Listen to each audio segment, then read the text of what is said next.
Hurry, hurry, hurry. They're already doing the player introductions. You know how important it is for the team to burst through the banner, especially in a big game. Number 1, Wheatland at number 2, Douglas. First quarter, Wheatland wearing the blue, and the defending state champs would strike first. Chelsea Mudgett winds up with the loose ball and sticks it back in for 2, and that would put the Lady Bulldogs on the board. Douglas would respond. Cassidy Scott is lighting the fuse and dropping the boom. 18 points for the junior, and there was more to come. We're tied at 3. Wheatland quickly figured it out early and got a hand in her face, but Scott had backup. Carly Cecil had her back and puts in the miss to give the Lady Bearcats a 5-3 advantage. Douglas had one thing on their mind: payback from last season's state semifinals. Scott's going to light up the board for 3 more, and her team was sharpening their claws early, up 8-3. But the Lady Bulldogs were just coming out of the doghouse. Brianne Jackson is the big dog of the pack. She's going to chase that cat up a tree, and the refs give her one more. Visitors trailed 9-6 after the first 8 minutes. Second quarter, the home team would maintain their advantage. Scott goes inside to Cecil, who will contribute with 2 more of her 12 points. The scoreboard now reads 11-6. Wheatland had a few tricks up their sleeve. Mackenzie Hellbaum inbounds it, gets it back, scores. That wasn't too difficult for the senior. Visitors still down 11-8. The thing about Douglas is they don't have any seniors. The underclassmen lead the way, and Cecil's one of them. This bucket gives her team a 5-point lead, 14-9. The Lady Bulldogs kept hanging around. Natalie DeReich takes the lob inside, gets the hoop and the hack and the momentum. She contributed with a dozen of her own. Wheatland still down 15-13 going into the locker room. Hello, Rockettes. If anyone ever takes a sick day, I know of plenty of potential replacements. Third quarter, the Lady Bearcat defense would make a play. Cecil gets the deflection and takes off the other way with it. She wins the race to the hoop and is rewarded with 2 points. Douglas goes up 17-13. This game was turning into a typical battle between the Cats and the Dogs. Back and forth it went. Marissa Peterson gets it on the fray with 2 points here.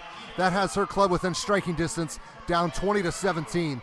The visitors would get closer. Maria Bunker got a little too close for comfort on this play. No call, but she would get the 2, and it's down to a 1-point game, 20-19. Douglas was not about ready to give up the lead just yet. This play was too easy as the defense forgot about Letitia Heiser. She'll announce her presence, and Lady Bearcats open up a little breathing room, up 22-19. The opposition would make sure the deficit would not get out of control. DeReich is standing on the line, so she will not get 3 on that, just a long 2. Her team's down 24-21. But it's been a while since the rivals down I-25 took the lead. DeReich's going to take matters into her own hands and can this 18-foot jumper, and the Lady Bulldogs are back on top, 25-14. The home team did not take too kind to that. Jessie Underberg's going to let her fly and buries it for 3. That would give her team a 29-25 lead going into the final 8 minutes. Fourth quarter, the Lady Bulldogs still had a few bones to bury. Peterson takes the inbounds, gets the bucket and 1. She'd miss, but her team's only down 29-27. Here comes the defense in transition. Hellbaum's going to go fetch herself a ball and take this one back to the house for a lay-in.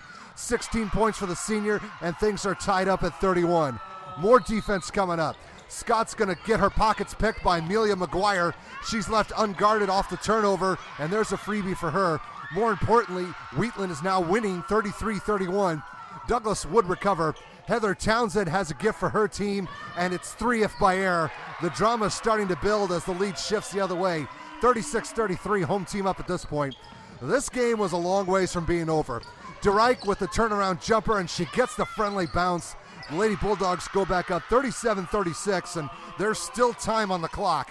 Later, Douglas up 40-37 with a minute and a half to go. Wheatland needs something. Hellbaum's got it, dropping the bomb from long range. We're knotted up again at 40. Skipping ahead, we're now at the other end of the court. Douglas would intentionally waste the last 1 minute and 15 seconds to set up the last shot. Scott with a tough shot that doesn't go. Cecil's put back at the buzzer won't drop either. We're going to overtime. Well, let me tell you, the next 4 minutes were just as good as the previous 32. It was number 1 versus number 2 after all. Scott drives and gets a kiss off the glass to give her team a 2-point lead. But every time the home team made a move, the visitors would counter. Hellbaum from just inside the line. Her team will have to settle for a tie score for now instead of a 1-point lead. The Lady Bearcats could do those types of shots as well. Underberg knows where the 3-point line is. She had to step on it in order to get this shot to the bank. Her team's up 48-44. Now the clock is starting to become a factor, and the Lady Bulldogs need some quick scores. Jackson is able to provide for her team, and they're down one, 48-47. Douglas would make a few free throws to go up 51-47. Wheatland has about 5 seconds left, and they need to do something. Hellbaum's going to throw up an 18-footer out of desperation, and it goes with about 2 ticks left, but they still need 2 more points, and the Lady Bearcats were able to run out the clock from there, and they would get their vengeance over Wheatland when the final horn sounded, 51-49.